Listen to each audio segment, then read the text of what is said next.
Let's pull back the curtain on the playbook of Dan Martell. We're talking about a self-made entrepreneur who's built and sold multiple software companies. And over his 27-year career, he's basically decoded the financial habits of the ultra-successful into 9 super powerful rules.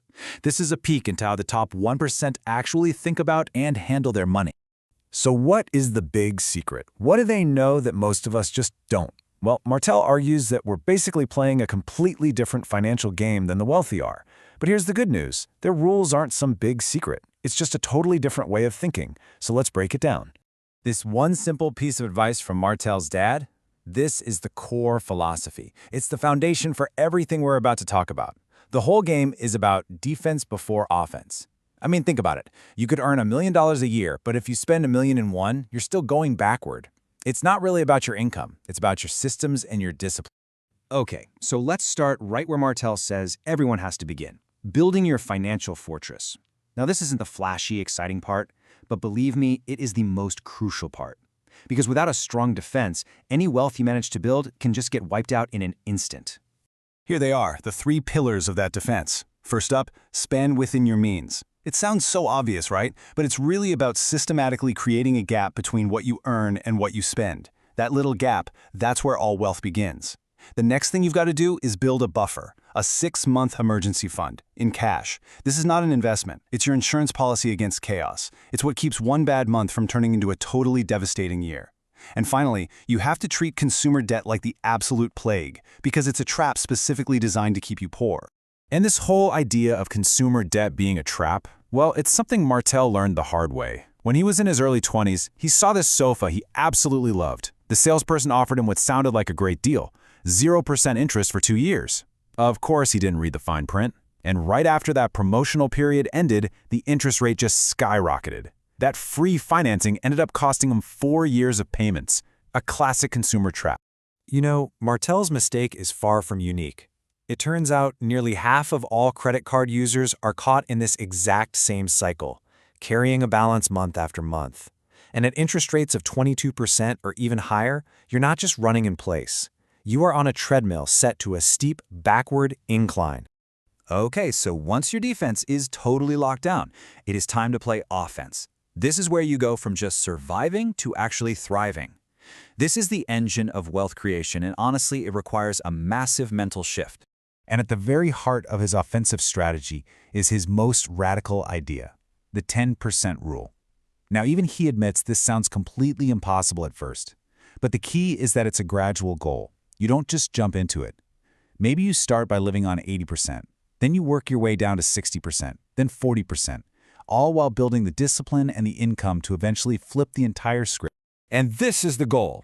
For most people, this chart is completely reversed, right? But the wealthy see money not as something to spend, but as a tool to acquire assets that then go to work for them, generating even more income. The psychology behind this is really what separates the wealthy from, well, everyone else. Martell breaks it down like this. The poor earn money to buy stuff. The middle class earns money to pay for liabilities, things like car loans and mortgages. But the wealthy? They earn money for one primary reason, to buy assets that make more money. Their income isn't for consumption, it's for investment. And the most powerful asset you can possibly invest in is yourself. At a point when he was completely broke, Martell read this book that inspired him to hire a business coach. He literally only had enough cash for 2 months, but he went ahead and signed a 1-year contract. He was betting that a great coach would help him generate enough income to pay for the other 10 months. And wow, did that bet pay off. That very first year with his coach, his business made nearly $1 million. Since then, he's invested over $1.7 million in his own education and skills, and he claims the return is literally 1,000 times better than the stock market. The lesson here is so clear: your skills are your highest yield asset, period. Now, when it comes to other investments, Martell uses this really simple quadrant. You've got your high risk, high return stuff, that's speculation. Then you have low risk, low return, which is stagnation, like index funds. The box you have to avoid is the trap, high risk, low return. But the sweet spot, the goal, is low risk and high return. So how do you find that? By investing in what you actually know and can control. Your own industry, your own business, assets you can directly add value to. So you've got your defense and your offense. The third pillar is the operating system.